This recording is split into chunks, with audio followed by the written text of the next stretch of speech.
안녕하세요. 물 뿜는 하마입니다. 이번 시간에는 이산화탄소 CO2 소화약제 전혀 방출 방식 최저 한도량 적용 기준에 대해서 알아보도록 하겠습니다. 이산화탄소 소화약제 저장량 구하는 문제가 정말 많이 출제가 되는데요. 어제 저희 5회차 그 상시 시험에도 역시 출제가 됐습니다. 그래서 저희 구독자분 중 한 명이 최저 한도량에 대해서 이제 질문을 하셨더라고요. 그래서 저희가 이 최저한도량에 대해서 명쾌한 해석을 드리기 위해서 오늘 강의를 준비했습니다. 꼭 들어주시고요. 일단은 이산화탄소 소화약제 저장량은 이 Q 킬로그램은 V 곱하기 알파 플러스 A 곱하기 베타로 구합니다. 이 V는 방어구역 최적이고요. 단위는 세제곱미터입니다. 가로 세로 높이. 그리고 개구 면적은 가로 곱하기 세로입니다. 보통 문, 창문 뭐 이런 게 개구이죠. 그리고 여기서 이제 알파는 이제 면적에 따라 달라지는데 45 세제곱미터 미만일 때는 1kg per 세제곱미터, 45 이상 150 미만일 때는 0.9, 150 이상 1450 미만일 때는 0.8, 1450 이상일 때는 0.75를 적용하시면 됩니다. 그리고 여기 베타는 표면화재일 때는 5kg per 제곱미터, 신부화재일 때는 10kg per 제곱미터입니다. 이산화탄소 소화 설비는 무조건 2심, 신부 화재이기 때문에 10kg per 제곱미터를 적용하면 됩니다. 근데 여기서 중요한 사실이 최저 한도량이 있습니다. 최저 한도량. 이 45 세제곱미터 미만, 150 세제곱미터 미만일 때는 최저 한도량이 45kg이고요. 1450 미만일 때는 135kg이고요. 1450 이상일 때는 최저 한도량이 1125입니다. 그래서 45, 135, 1125 이렇게 외우셨을 텐데요. 여기서 중요한 사실은 이 V 곱하기 알파 값이 최저 한도량보다 적을 시 최저 한도량을 적용한다는 뜻입니다. 어떤 분들은 개구 면적까지 가산한 값을 기준으로 최저 한도량보다 적을 시 최저 한도량을 적용한다라고 생각하시는 분들이 있는데 그거 아니에요. 어떤 교재에서는 이 개구 면적까지 가산한 값을 가지고 최저 한도량과 비교해서 그 값이 한도량보다 적을 때 이 최저 한도량을 적용하라고 한 교재가 있는데 그 교재는 잘못된 겁니다. 반드시 V 곱하기 알파 값이 최저 한도량보다 적을 때 최저 한도량을 적용하는 겁니다. 개구 면적은 고려 대상이 아닙니다. 그래서 좀 더 쉬운 이해를 위해 저희가 예제를 가져왔습니다. 예제 EX V는 방호역 최적은 40세제곱미터고요. A 개구 면적은 5제곱미터입니다. 이럴 때 CO2 저장량은 일단은 최적이 45세제곱미터 미만이기 때문에 알파는 1입니다. 그래서 40 곱하기 1 해서 40kg입니다. 그리고 개구 면적이 있죠. 개구 면적은 5제곱미터고요. 5제곱미터 곱하기 신부하재이기 때문에 10을 곱해줍니다. 그래서 50kg입니다. 그런데 최저 한도량은 뭘 기준으로 한다고 그랬죠? V 곱하기 알파 값을 기준으로 한 겁니다. 먼저 최저 한도량을 비교해 보면은 45 세제곱미터 미만일 때 미만이죠. 미만일 때는 최저 한도량이 얼마예요? 45kg입니다. 보시면 구한값이 V 곱하기 알파값이 40kg이죠. 때문에 45가 안 되므로 45kg을 적용해 주면 됩니다. 최저 한도량으로. 그래서 이 나온 45kg 더하기 50 하면 얼마 됩니까? 95. 이 95kg의 CO2 저장량이 됩니다. 이해하셨죠?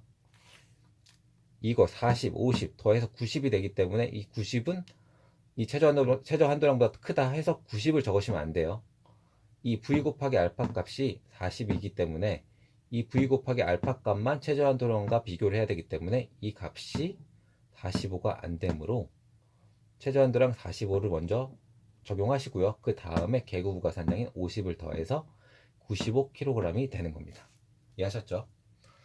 그리고 제가 참고로 가스계 소화섭이 작동순서를 적어놨습니다. 이거 저희가 예전에 한 몇 달 전에 저희가 유튜브를 통해서 가스계 소화섭이 작동순서를 좀 더 자세히 설명해 드린 게 있는데요. 좀 더 간단하게만 설명드리면은 가스계는 이산화탄소 말고도 이제 불활성, 할로겐 뭐 이런 게 있죠.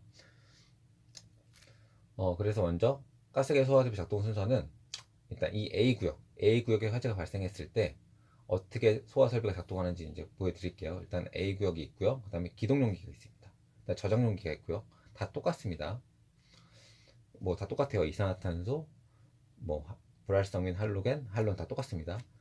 기동 용기가 있고 저장 용기가 있습니다. 그리고 기동 용기는 이 솔레노이드 밸브가 달려 있고요. 그 다음에 이제 A 구역으로 가기 위해서 이제 보시면은 압력 스위치가 있고 선택 밸브가 있습니다. 그리고 집합관이 있고요.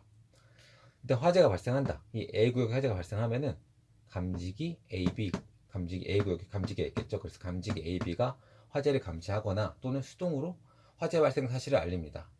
AB가 있는 거는 어떤 역할이죠? 오작동 방지하기 위해서.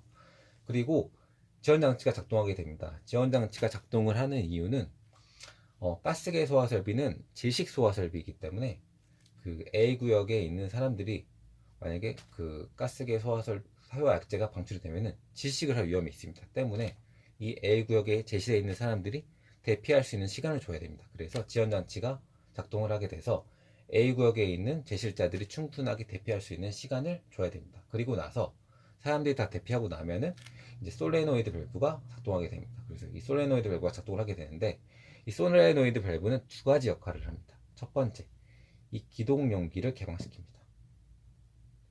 그래서 기동 용기가 개방이 돼서 이제 두 번째, 그 다음에 선택 밸브가 개방이 됩니다. 선택 밸브가 개방이 되고요. 그리고 그 다음에 오른쪽으로 넘어가서 이 저장 용기도 개방을 시킵니다.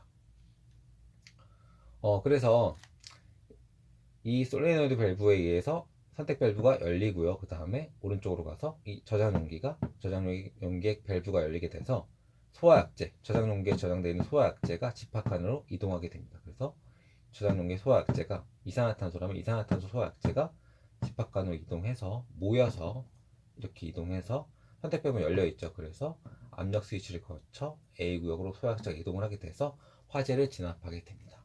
이해하셨죠? 마지막으로 정리하면은 A 구역에 화재가 발생한다. 화재 감지는 감지기 AB 또는 수동으로 화재 발생 사실을 알리며 지원장치가 작동해서 실내에 제시되어 있는 사람들을 피할 수 있게끔 충분한 시간을 주고 그 다음에 솔레노이드 밸브가 작동을 해서 이제 기동 용기가 개방이 돼서 선택 밸브 그 다음에 저장 용기 밸브를 개방시킵니다. 그래서 이 저장 용기에 있는 약재가 이동을 해서 집합관으로 모여서 선택 밸브를 거쳐 압력 스위치를 거쳐서 A 구역에 이동을 해서 화재를 진압하게 된다. 이게 바로 가스계 소화 설비의 작동 순서입니다. 좀 더 자세하게 이해하고 싶으시면은 저희 예전에 유튜브 가스 소화 설비 작동 순서를 검색해 보시면 됩니다. 이해하셨죠? 이제 저희가 이제 5회차를 기준으로 이제 저희 시험이 다 끝났는데요. 올해 2020년 시험이 다 끝났는데요. 저희 물붓는 하마는 뭐 어김없이 2020년을 위해서 매주 소방설비 전기 또는 기계에 대한 영상을 업로드할 예정이므로 많은 기대해 주시고 혹시 내년에 시험을 준비하시고 계신 구독자분들은 너무 12월이라고 아직 뭐 시간 많이 남았다고 생각하지 마시고 지금부터라도 준비하셨으면 좋겠습니다. 저희와 함께 감사합니다.